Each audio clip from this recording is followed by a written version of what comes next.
Welcome to the second Creo Masterclass, brought to you by Creo Early Learning Partners.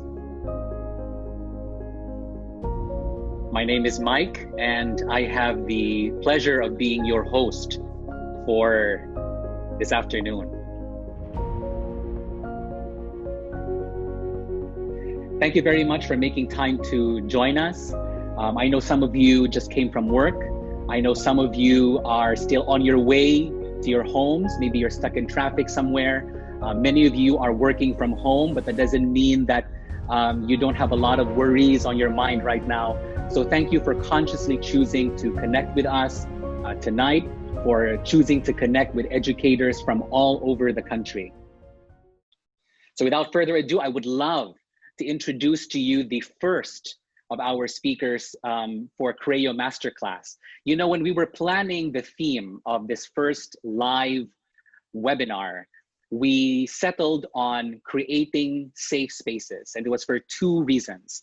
The first one was we wanted to reach out to as many administrators and teachers as we could, and we wanted to add on to what everyone else was doing. We wanted to give you more encouragement. We wanted to remind you that you have a community, that you can reach out to specialists for your personal, professional, and organizational needs. And the second reason was we wanted to equip you with the knowledge, skills, and the mindset that you need, especially as you know the teachers, the students, and your parents will be transitioning to online learning. So creating safe spaces was born as a way to empower us to create an online and offline environment that is peaceful, that is purposeful, that is secure. And we believe in Creo that safe spaces start from within ourselves. And our first speaker will show us how. She graduated from the University of Asia and the Pacific with a degree in early childhood education. She studied at Bennett Steller University in San Diego, California, where she became a certified master neuro-linguistic programming practitioner. She is also a hypnotherapy life coach and a Reiki master practitioner. She integrates the art of sensation in her workshops that aim to guide individuals on the path to self-discovery, healing, and mastery. Please give a Zoom clap for Miss Kimi Lu. Magandang hapon. Good afternoon, everyone. Thank you for that wonderful introduction, Mike. That was full of a lot of words. Basically, I am Kimi Lu. I am a life coach. Yes, I am a certified master neuro-linguistic programming practitioner. And later on, I'll tell you more about it. But good afternoon, everyone. I want to make sure that my slide is there. I want to see it on the screen. While they're figuring that out, I want to know where you guys are watching from. Are you in CDO? Are you from San Jose Occidental, Mindoro? Hello, Teacher Soledad. And Teacher Yasmin, Zamboanga City. Hello. Oh, meron tayo from Pasig City. Teacher Norman. And Agusan del Sur, Cagayan de Oro, of course. Imos Cavite. Angeles, Pampanga. Wow, we're all over, right? So this is me, okay, as you can see in our slide right now. So many people. Oh my gosh, Lipa City. I am now actually in Lipa right now. I'm usually in Makati, but because of the ECQ and the pandemic, I'm now here in Lipa with my parents and my brother. So our family is here. Watching from Makati. Awesome. So I love it that we're from all over. And here's my profile. I am a neuro-linguistic hypnotherapy life coach. What is that? Neuro would mean the brain, and linguistic is how we communicate, and programming would really be how it is programmed. Is it a fixed mindset? Is it, do you have a growth mindset? Or are are you a negative thinker or a positive thinker? So I call everybody in my social media accounts, I call everyone protons. That means you are positively charged. So I'm hoping and I am very positive that all of you are positively charged. And I'm wondering if meron sa inyo na negatron or negastar. Okay? Sana if you are negatron or negastar, then we let go of that today, especially today, because I'm going to teach you how to feel your feelings. Okay, but before that, I have a favorite quote that I would like to share with you guys. It is on the next slide. And it's this one. You are at the right place at the right time with the right people. So take a deep breath in. Slowly exhale, and there's like almost, I think, 500 of us or something. So I want all of you to know that we are all here. It is not an accident that you clicked on signing up for our session today. You are meant to be here. So can you please read this along with me? Ready, get set, go. You are at the right place at the right time with the right people, always and always. Even if it's a challenging situation, it's a positive situation, yan yun. Okay, so you are at the right place at the right time with the right people. That is, yes, amen to that, Teacher Danielle, correct. I want now for all of us to just check in. Basically, Mike told me, you know what, I want the teachers to have a different experience, not all lecture. That's why our conversation today is so interactive, and I love doing interactive things. You own your feelings, okay? Sometimes you hear this na parang you need to own your feelings or feel your feelings. Right now, I want you to type down, just a minute, I want you to type down a number from 1 to 10. 10 is the highest. 10 means you're super okay. Your well-being is great or amazing. And of course, the lower numbers would mean it's lower. Okay, when you own your feelings or when you own something, just a minute, teachers, I have another I have a follow-up. I have a follow-up instruction for that. Let me explain first. I will explain that when you own something, for example, my cell phone, I own it. Since I own it, I have power over it. I can throw it away. I can give it away. I can sell it. I can keep it. I can keep using it because it is mine. Okay, I own it. Now, when you are feeling maybe sad or maybe you're feeling anxious, you're feeling uncertain, that's yours. You own it. So that's what we're going to do right now. We're going to own your feelings by checking in. And when you check in, after that, we're going to go through a breathing exercise. And then afterwards, you're going to check out and give us a new number. So the purpose or the goal would be of this entire session for my section would be to raise your number, to raise your vibe, to become more positive. All right. So now you may now start typing down your number plus. Please tell us also how you're feeling. Like maybe you can say, oh, 8, I'm 8 today because I feel grateful. I'm a 7 today because I'm really worried. I'm a 10 today because everything is fantastic. So right now, ready, get set. I even have a bell here. Go. Ayan. So you can now do it. You can now answer, teachers. Oh, yes, so tired. Thank you so much for your honesty, your vulnerability. I'd like to really thank you already for being here. 7, Veronica is worried. I'm a 10 today because I'm feeling, oh my gosh, hindi ko na siya nabasa. 8, because I'm fine. I feel blessed. Some people are worried, not feeling well, apprehensive. I'm happy, yay. And I love happy people. I'm a 6 because I'm still working on my thesis. Okay. Thankful because, okay, because I'm just feeling okay. 8, I'm a bit tired. I am grateful. Awesome. I love these answers. Keep them coming. Keep them coming. Own your feelings. There you go. Mixed emotions. Okay, 10. Still blessed today. Perfect. I love all of your answers. This is really great. So now you're realizing, oh, that's how I'm feeling right now. And this is really like having an introspection or being able to just reflect on your own. And right now you're doing it. So you are now reflecting, oh, I'm an 8 pala. Oh, I'm 6, I'm tired pala. Okay, so now we want to raise your vibe, become, if you're already a 10, maybe you'll be an 11 later on, right? So we'll do that.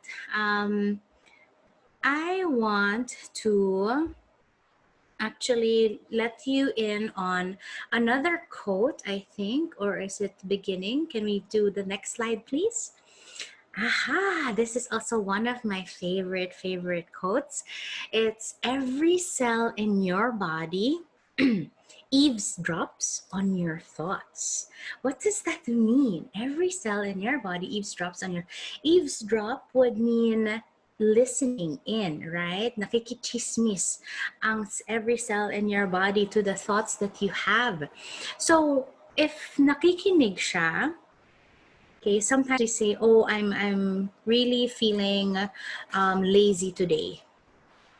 You'll notice that the rest of the day you're very lazy because all of the cells in your body listen to that thought. For example, if now I tell you, okay, everybody, why don't you start thinking of a pink elephant with blue polka dots? All of a sudden, you can see it. And you're like excited about it because you've never seen a pink elephant with blue polka dots. Okay, so your mind is so powerful. Now, I want you to think of green mangoes. Your favorite green mangoes na balatan na, nahiwa na.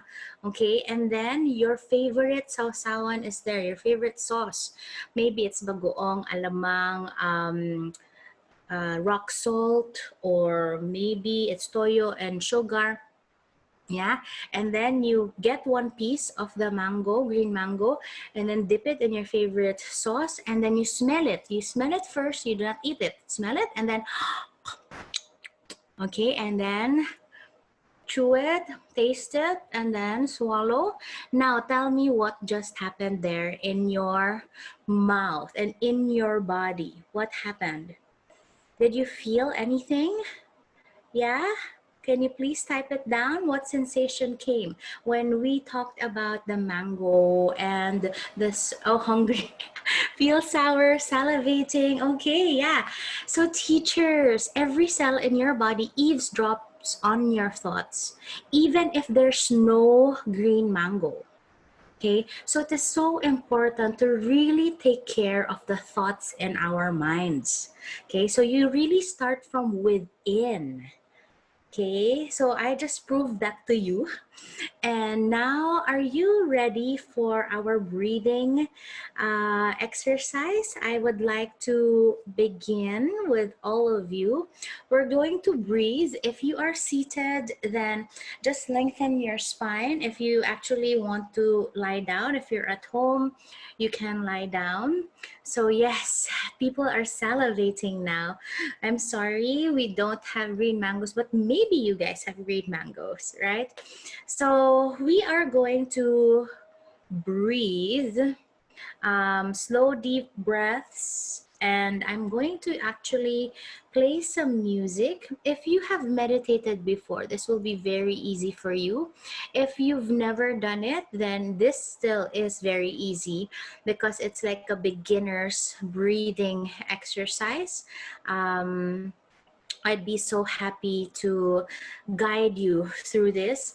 And while we are breathing, I will ask you to think of things you're grateful for. Okay, so I just want you to prepare for that. And after, we'll do an interactive chat once more. So, ladies and gentlemen, it is my honor and privilege to be able to hold this space for each and every one of you. Thanks for being here. And now take a deep breath in. Slowly exhale. As you're breathing, I'm going to talk about the breath and how it is so connected to how you're feeling. You'll notice when you are panicking or anxious, you have short breaths, right? You do this, or even children, you see this in children a lot, and then you tell them just breathe. Sometimes you go home, you get home, and then everything is aching, your back, your shoulders, your head, your neck, because you were maybe frustrated, stressed, angry, and you weren't even aware sometimes. And then you hold your breath a lot, and everything stiffens. Okay, so your breath is so much connected to how you're feeling. Now you would like to feel much more relaxed. Okay, so let's try 3 deep breaths in and out. Take a deep breath in, hold, and then slowly exhale, relaxing. That's right. One more time. Take a deep breath in, slowly relax. That's right. And one more time. Take a deep breath in, slowly exhale. All right. Now we're going to begin and continue. Allow yourselves to be in a very relaxed state. Just listen to the sound of my voice as my voice relaxes you. And do deep breaths in and out. We're going to do a body scan. So I'm going to mention body parts, and I want you to relax all of these parts. So from the top of your head down to your toes, just feel warm, peaceful feeling flowing through you and all over you. Remember that you are at the right place at the right time with the right people. And each cell of your body in your body is really listening to your thoughts. Notice how the air passes through your nose, your mouth, your throat, your lungs.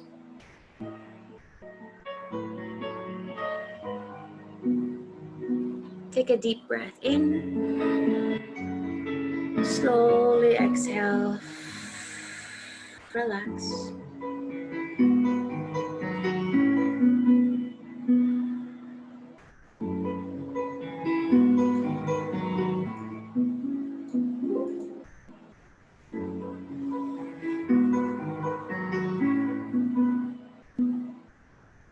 Relax your forehead and relax the muscles around your eyes. Relax your cheeks and your jaw, your mouth, your lips and your tongue.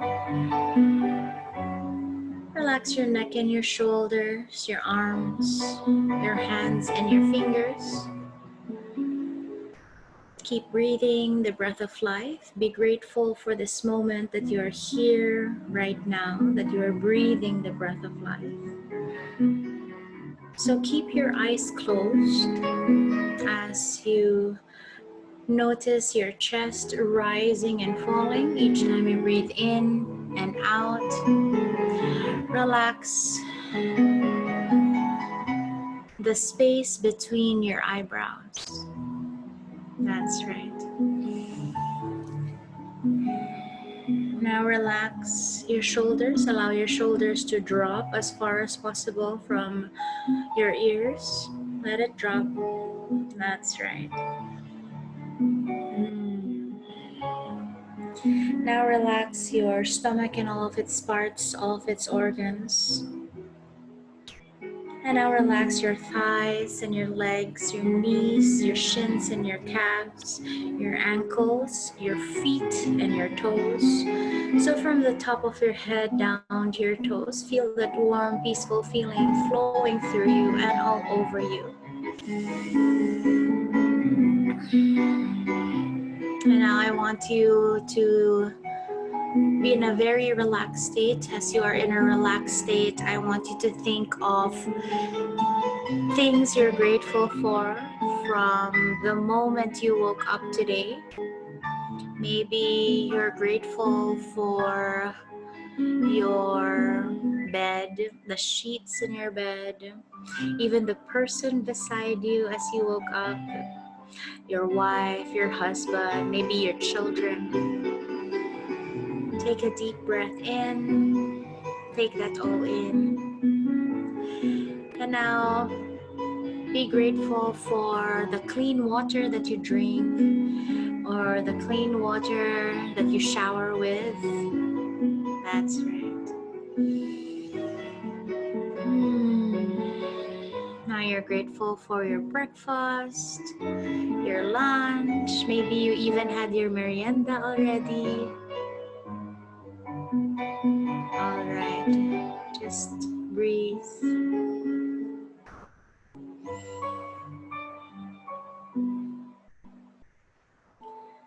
And now think of the people that you're grateful for today. Be very present today. Maybe your child gave you a little smile today and said, I love you. Maybe you got a wonderful call from a friend, right? And just breathe. That's right. And enjoy this moment of relaxation. Be grateful. All of those things that you're grateful for, I want you to place them in your heart center, in the middle of your chest.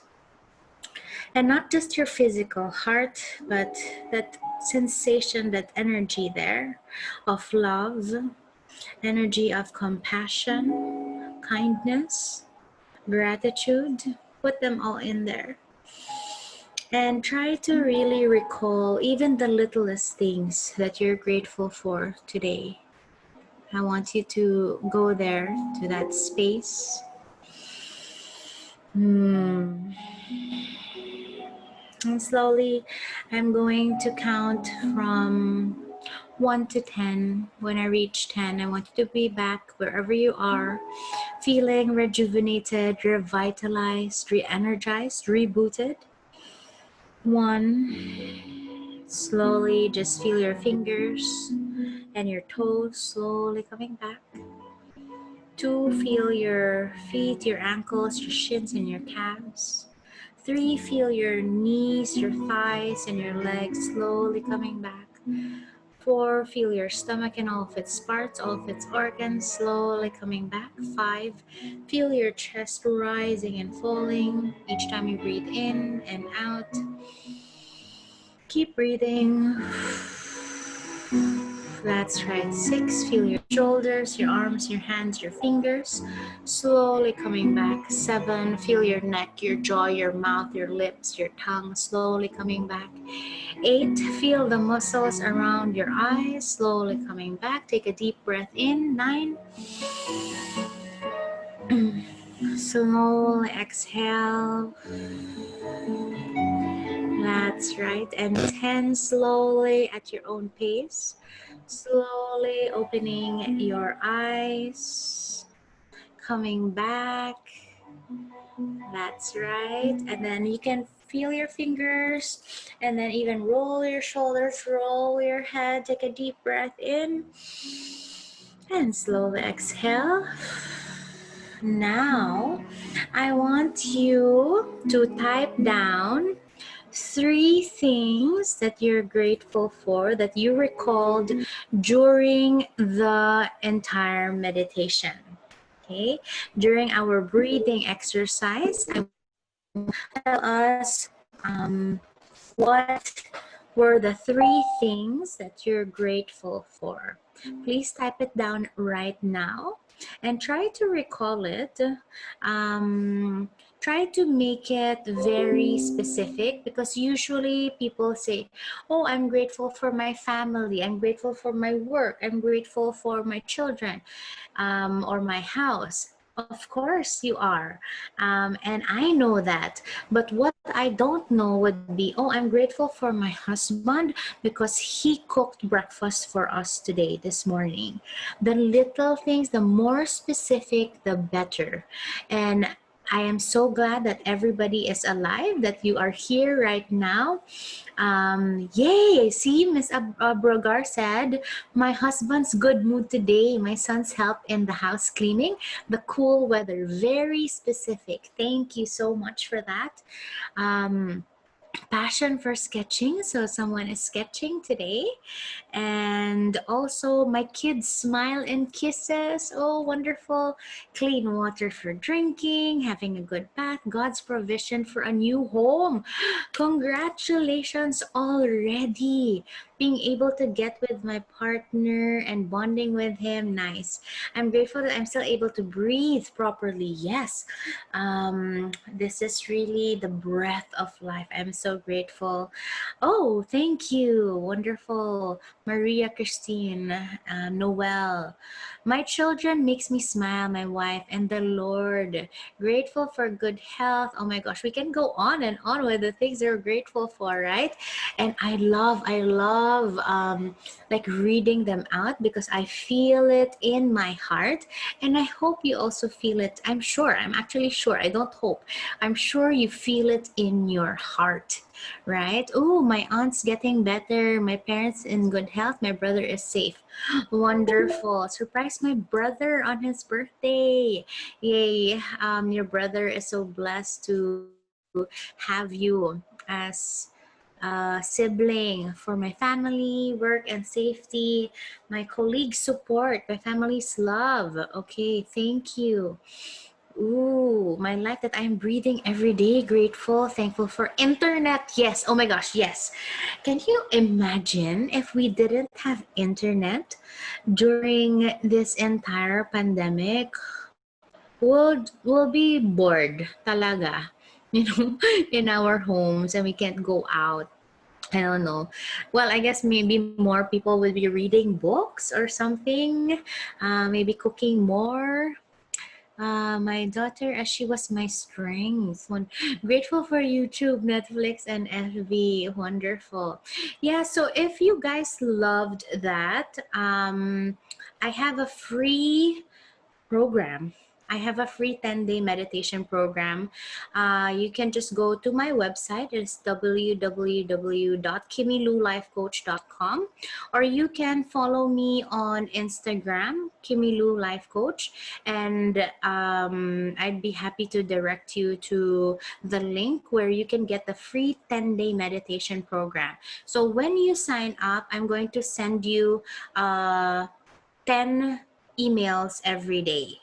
Okay, so now that we are feeling very grateful, I want now to know how you are feeling from 1 to 10. So earlier I asked you, right, from 1 to 10, 10 is the highest, then what's your number and how are you feeling? So right now I want you to tell us your new number. You can be an 11 or 12 if you want to, but I just want to make sure that you felt much better after that exercise, and you really understood that every cell in your body eavesdrops on your thoughts and how that feels like. So can you also tell us how you feel now? I'm seeing a lot of 10s and 9s, and could you just let us know why you're feeling that way?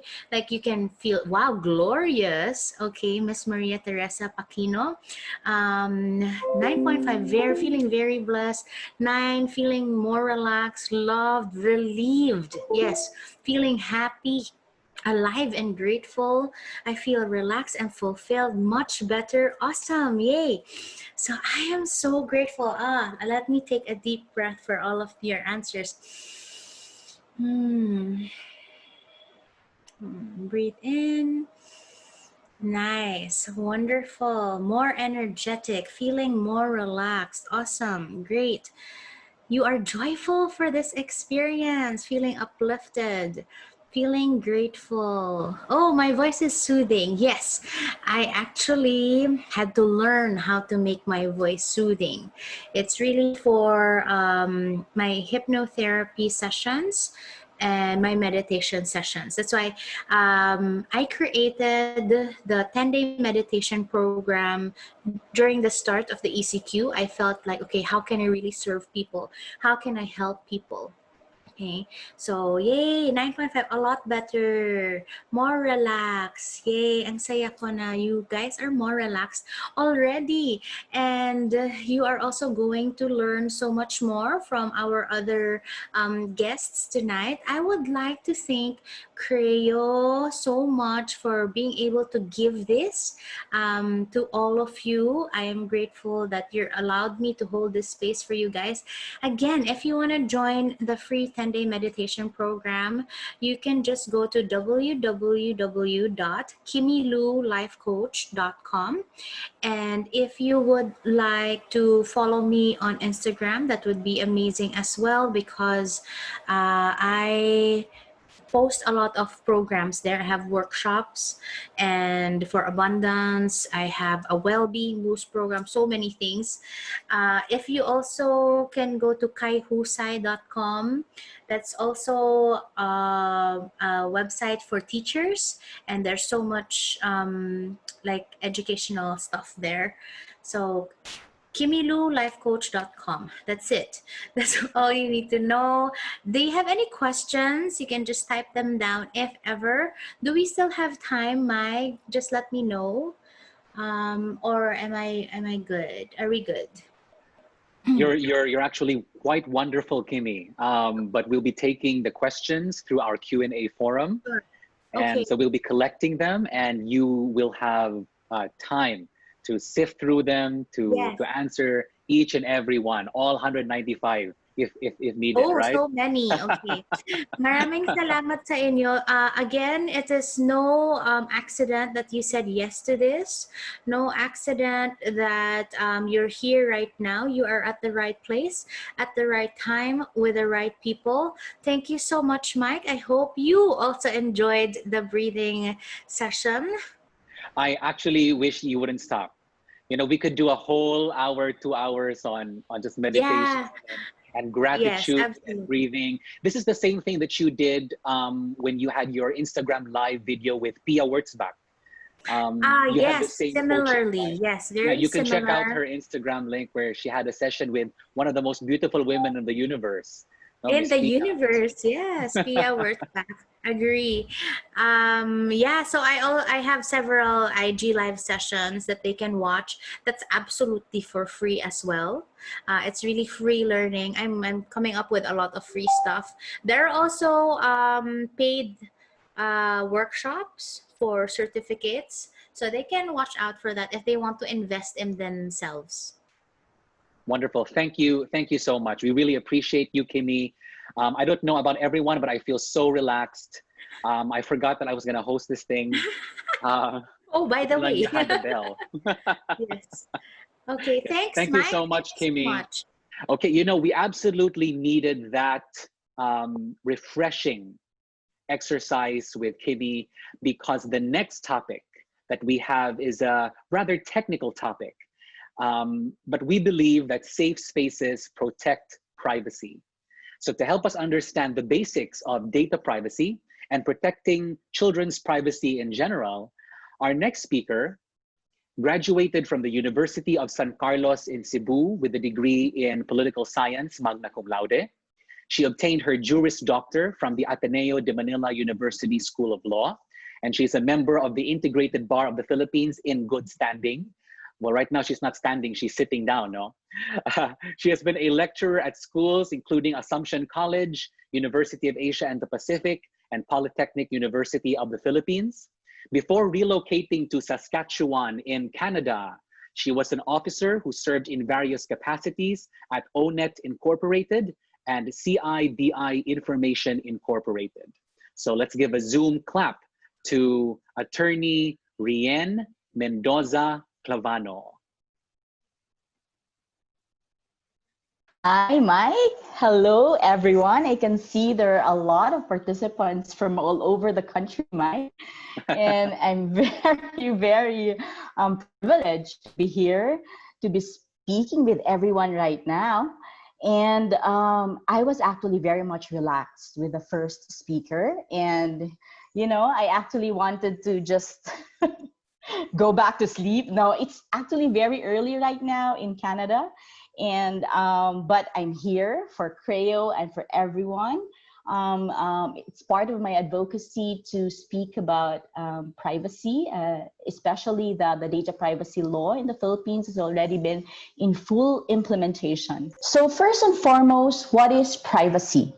Okay, so the right to privacy is a right to be left alone.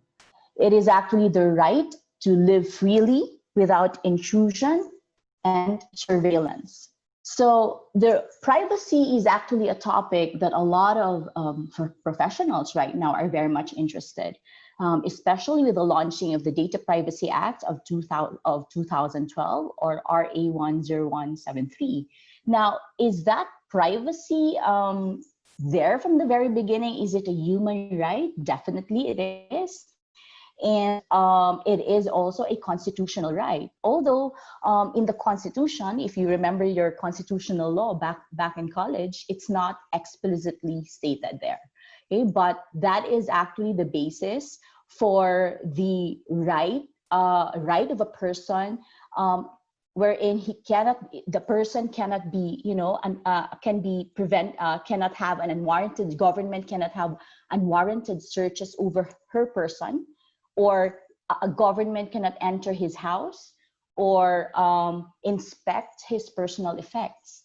Okay, that is the basis of privacy, is the basis for all those rights, and as well as the right against self-incrimination. Now, there are actually three strands to the right to privacy. Locational, situational privacy, it actually refers to the privacy that is felt in physical spaces, such as that which can be violated by trespass and unwarranted search and seizure. And then you have the informational privacy, which refers to an individual's ability to control the flow of information concerning or describing him. And then you have decisional privacy. It involves the right to independence in making certain important decisions. Now, the Data Privacy Act of 2012, okay, it's now in full implementation, and you now have the National Privacy Commission, who is mandated to implement this law. Now, this law reinforced the right to informational privacy. Okay, it means the right of data subjects, our rights, the rights of individuals, human persons, human living persons, okay, to control information about themselves. It is also the right of a person for others not to disclose private information among themselves, and the right to live freely without surveillance and intrusion. Now, the Data Privacy Act of 2012 is a law that provides safeguards to the privacy information of individuals. In fact, the data privacy law created a legal obligation on the part of persons and organizations who are collecting personal information to protect their data. Now, in a school environment, if we put the data privacy law in a school environment, the individuals whose information that they need to protect are primarily students, educators, and school personnel, because these are the information that schools collect, store, share, and use. And these persons that I just mentioned, these are what you call data subjects under data privacy law. These are persons and individuals whose data are being processed by the schools. Okay, so I'm gonna get a little bit technical here. When you say process, processing, what does that mean? Under the law, processing means the entire data life cycle. The moment you create the data, what you mean by creating data, the moment you collect the data, the birth of the data into your hands, into the school's hands, the moment it's in your hands, that's the birth of data. That's the creation of data, the collection of the data. When you store, okay, you're also processing data. When you use the data, when you share. Now, later on, later in the presentation, I'm going to be discussing sharing data with third-party vendors. For example, schools right now, because of the pandemic, are buying or partnering with online platform providers.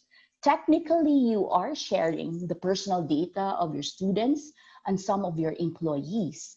Okay? And when you archive data and when you destroy data, these are all included into the definition of processing. Now, under the data privacy law, this is very, you know, I mean, a lot of people would be amazed that the new law, the data privacy law, actually has a lot the rights that reinforces certain rights of the subject. You have a right to be informed. You know, a data subject has a right to know why the school or why the organization is collecting my data. What are the categories of data that you will be collecting from me? How are you going to use it? How are you going to store it? To whom you're going to share my data? And how you're going to, what is the retention limits of my data? If I give this data to you as I apply as I register for your school, how long are you going to keep my data? The right to access, you have the right to demand an access to your records in the school. You also have the right to object if you think that the school or the organization or the person collecting your data is excessively using your data, or it's no longer in line with the purpose for which that data was collected. And the right to erasure, okay? You can actually request to the organization, you know what, I don't think you need to retain my data because there's no reason at all, and therefore I want my data to be erased. The right to damages when your data has been breached, okay? And you can file for damages.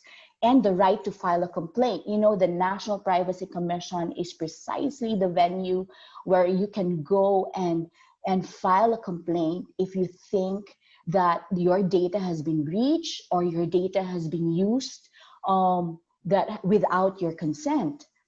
And the right to rectify, it complements the right to access. Okay, sometimes you want to know, I want to know what information you're holding about me, and I want to see if it's accurate, it's correct, and if you see that there are discrepancies, then you have the right to rectify that data. And the right to data portability. What is the right to data portability? It is actually the right of a data subject to receive personal data about themselves and use that same data to in another organization. For example, if I am enrolled in San Beda, for example, I graduated from there and I wanted to take a master's class or graduate class in some other school, the right to portability is your right to request from the school all of my records and also use that same record in applying for my graduate school. So that's right to data portability. The organization cannot withhold it from you. Now, how does data privacy affect schools? Okay, so let's put data privacy in the school context. So I have actually a case here, okay? So ABC school, okay, has a bad practice of storing its student records. One day, papers were blowing around in the wind beside a garbage container. A student, seeing the papers, grabbed some out of curiosity. The student read the information about Joseph, a 5th grade student relating to his special needs assessment, his scores, his psychological assessment, his behavioral information, and family history. So this student and his friends after making fun of Joseph's disability, pass it to another student, and so on and so forth. So within a week, Joseph became a subject of taunts in school. He was called dumb and a retard. Because of ABC School's poor data security procedures or practices, it led to the direct harm of one of its students. As a matter of fact, this story actually happened in real life in the US. And Joseph's story tells us the need to secure student data and the legal implications of failing to do so. Now, if we're going to apply Joseph's case in the Philippines, in our jurisdiction, and applying the data privacy law of the Philippines, there is a cause of action under our law: accessing of sensitive personal information through negligence. And I don't want to scare you, but if Joseph is going to file a complaint with the National Privacy Commission, and the school will be investigated, and they see that there was really a poor storage security procedures by the school was unable to protect personal data of Joseph, the penalties are quite high. Okay, so the data privacy law of the Philippines is actually a criminal law. Okay, there's an imprisonment penalty. So here, in the case of Joseph, it's actually access due to negligence, which would mean a 1 year to 3 years or 3 years to 6 years jail term. And no, it's not an or, it's an and damages of 500,000 to up to 4 million pesos. So that's why the data privacy law, when it came out, a lot of organizations were really concerned on how to comply with the law. But right now, a lot of schools have been complying. I can see in the websites, there are privacy policies, you have privacy statements. And then when you apply or enroll before filling out registration forms, you can see at the back, privacy notices and consent. So, and under the law, their schools are considered personal information controllers. Okay, what a personal information controller is a person or entity that controls the processing or instructs another person to carry out the processing. Now, why is the concept of personal information controller important? Because under the law, a controller is accountable for all the data that it processes, it collects, it uses, it shares, destroys, or retains. Okay. Now, a lot of students, and of course their parents, entrust schools with their personal information with the expectation that this information will be used by the schools to serve the needs of the students effectively and efficiently, and to perform their function as educational institutions. This is the purpose, the primary purpose, the legitimate purpose why schools are collecting data. And they must be just using that data according to these legitimate purposes.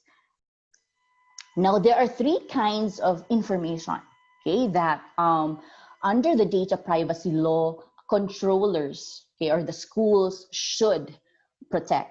You have personal information, you have sensitive personal information, and you have privileged information. Now, personal information is any information, the law has so much definition, I mean, so much words, but in short, it's just any information that identifies the individual. So it states here whether recorded in a material form or not. So even if the personal information is in a piece of paper written, you have to protect that. Or it could be not in material form, it could be in electronic form. So video recordings of a person, his movement can also be personal information. If your camera is very high tech, and the face can be easily identified, then that is also personal information. So now, sensitive personal information is enumerated under the law. Okay, these are race, the race of a person, the ethnic origin, his marital status, his age, his color, religious, philosophical, or political affiliations, his health. Okay, that's why there was a lot of issues with regard to organizations collecting the health information because of COVID, right? There were a lot of guidelines from the National Privacy Commission, and there's a lot of guidelines from Department of Health, because health information is a sensitive information.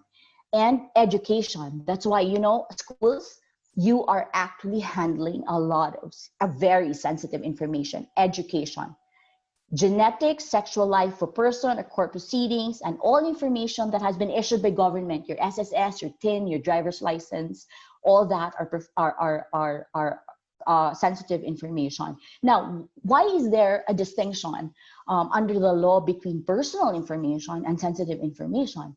Because the penalties are different.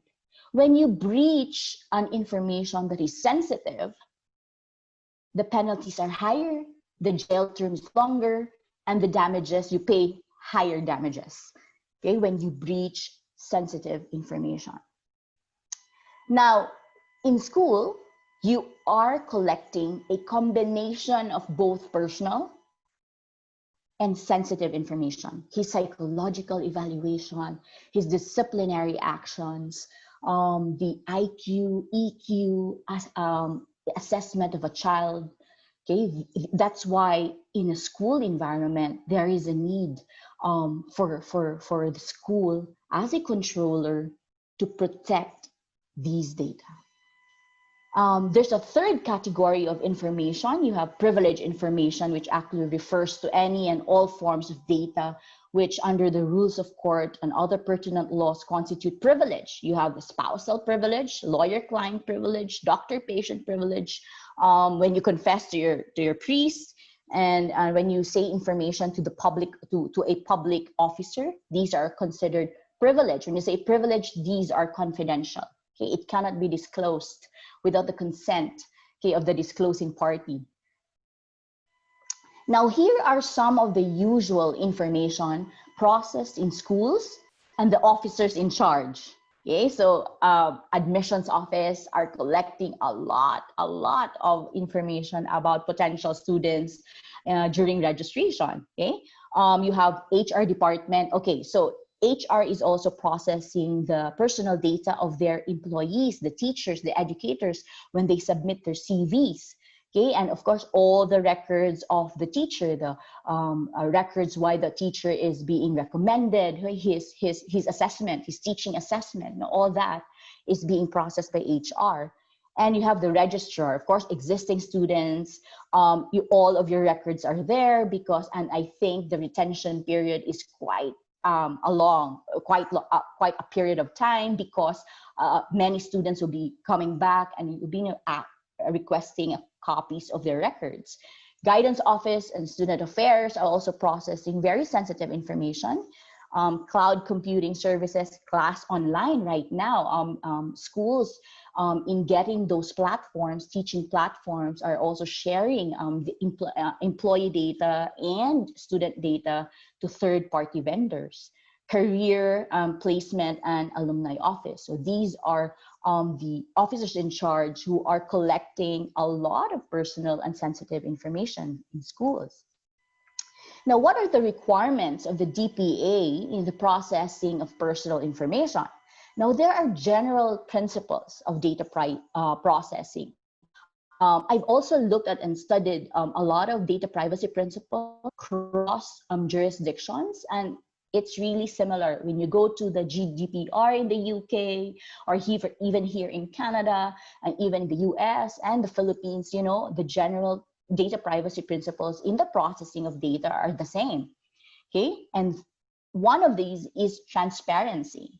Okay, the transparency, data subject must be aware of the nature, the purpose, and extent of the processing of his personal data. It goes back to the right of the data subject, right, to know, to be informed why his data is being collected, for what purpose, to whom will my data be shared. That's why right now you're seeing a lot of privacy notices, and it's so long, right? So because this is it, no, the data privacy law makes the controller legally obligated to be transparent to the data subject. And the processing must be lawful, okay? It must be, they must process the data or use the data, store the data, collect the data only for the purposes that was declared in the notice. Okay, if the school would say, I am collecting your data, you know, in order for us to serve your educational needs, then the school should only use and collect the necessary data in order to address that purpose. And the next is proportionality. Okay, the school has to process information that is adequate, relevant, suitable, necessary, and not excessive. For example, excuse me, an example of proportionality would be, let's say, a student who's been, you know, acting up in school, and the teacher chastising him, instead of talking to the child in private and addressing the issue, would be posting that incident, let's say, in a school website, on his or her Facebook. That is excessive. Okay, that is not proportional. If the intention is really to just address the behavior of the child, the proper way would be to call the parents or who can address that behavior in a very confidential, private space. Okay, so that is already a violation of the proportionality principle, and the student or the parents can already, you know, complain to the National Privacy Commission for the, you know, use of information, or for because the interest of the child was at all not protected in that case, and his privacy was violated. And there are general principles as well. No, the law also provides general principles governing collection, processing, and retention of personal information. So the personal data should be processed fairly and lawfully. And under the Data Privacy Act, you cannot store information forever. No, during the Valentine's Day Facebook advertisement, no, in the National Privacy Commission, no, they say there, no, wala, no, walang forever.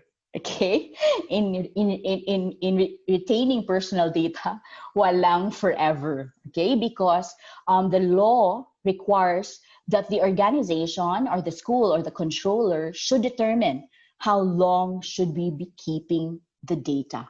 Okay, and the data shall not be retained longer than is necessary. If that need is no longer there, then there's a need to destroy that data. And then, of course, before an organization can use the data, there has to be consent, and the consent has to be informed. Okay, meaning the data subject knows precisely, okay, what he is consenting to. Okay, and then data quality, data must always be accurate, or if there are discrepancies, must be rectified. Okay, must be rectified. And when you are using data, when you're collecting data, when you're storing data, or when you're even sharing data, there has to be safety measures. Okay, and I think we know, no, in the news, a lot of schools, school portals have been hacked. And yes, these schools were actually investigated by the Privacy Commission, and they've been required to secure there's even one school that hired, no, a cyber security provider in order for the incident not to be repeated. And so here is actually, you know, a summary of what the law requires, okay, of data controllers or of the school, no, in protecting personal data in the entire data life cycle. Okay, so when you collect data, it has to be for specified and legitimate purposes. Okay, when you store it, it has to be retained only for as long as necessary. Okay, and the storage has to be secure, and you should ensure the availability and the integrity of it. I mean, it shouldn't be lost or it shouldn't be stolen. Okay, and when you use it, you have to process it or use the data according to the consent or according to the privacy notice that you declared, okay, to your data subjects. And when you share data, okay, it has this, the transmission has to be secure. And when you archive and when you destroy data, or when it's in a physical format, if it's in paper, it has to be shredded. Okay, meaning that nobody else can further read that data or use that data. Okay, so the destruction should also be secure. Now here is just a privacy notice checklist. Okay, so for you as data subjects and those who are owners of schools, these should be the content, okay, of the privacy notice, of your privacy notice. Now, what data should I collect? What is the purpose for collecting? How am I going to use it? And you also have to state the retention period of this data and the rights of the data subjects. You have to inform the data subjects, these are your rights, okay, under the data privacy law. And of course, very important is the information of your data privacy officer. It is a mandatory requirement of the law. Okay, you have to appoint your data privacy officer. For school administrators, school owners, you have to be appointing a data privacy officer, and that data privacy officer has to be registered with the National Privacy Commission. And if you have systems that is collecting personal data of students, of employees, you have student portals, these systems also need to be registered with the National Privacy Commission. This is timely because July 1 is actually the renewal, okay, of the registration of the DPO and the registration systems for those who have already registered with the National Privacy Commission.